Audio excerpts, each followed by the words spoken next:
masayang buhay, mga kabukid, mga kanayon.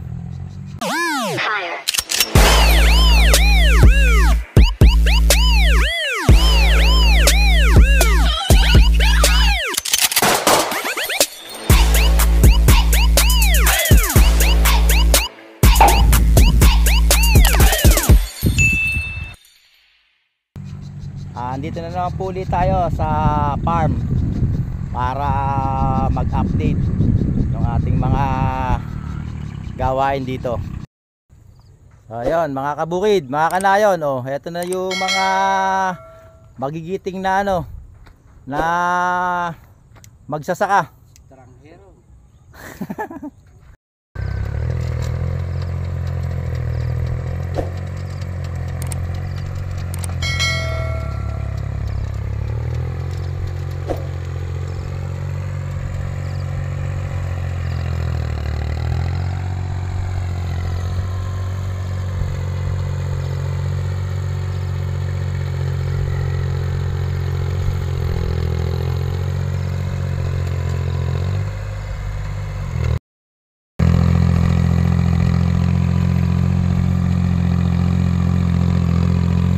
Mga kabukid, mga kanayon, konti na lang,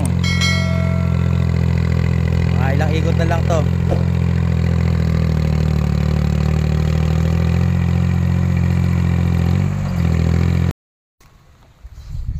Mga kabukid, mga kanayon, siya nga pala, lahat yung tinatanim namin na ganito, mango seedlings, grafted na po yan. Ayan, may mga dugtong na po yan.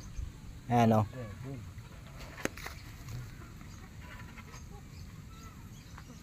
kaya mga 2 hanggang 3 taon bubunga na daw to, sabi nung aming binilihan ito.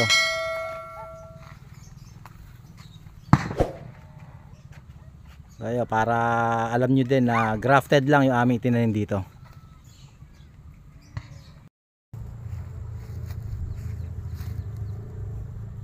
So ayun, ito yung aming rice field. May kumakain na karabaw, napakasaya.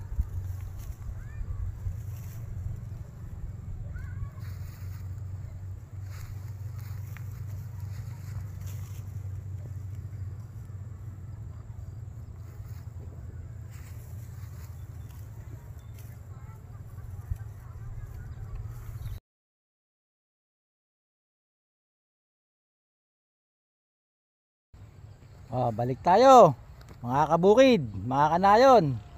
Ito na yung tinanim natin namin na tanglad, yung 621 pieces na seedlings. So wala pa po 1 buwan yan, pero malago na. Ayan po.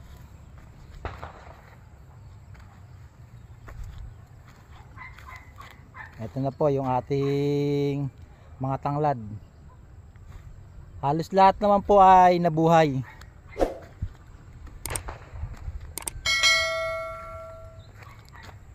So napakaganda na ng mga tanglad natin.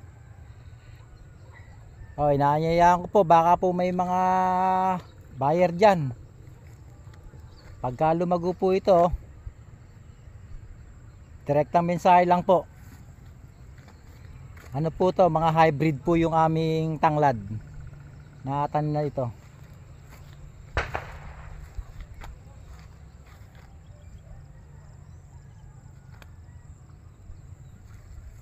So ito po yung ating update sa ating mga tanglaran.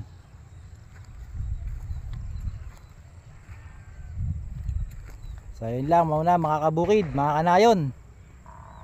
Mga pa to, 4 na buwan.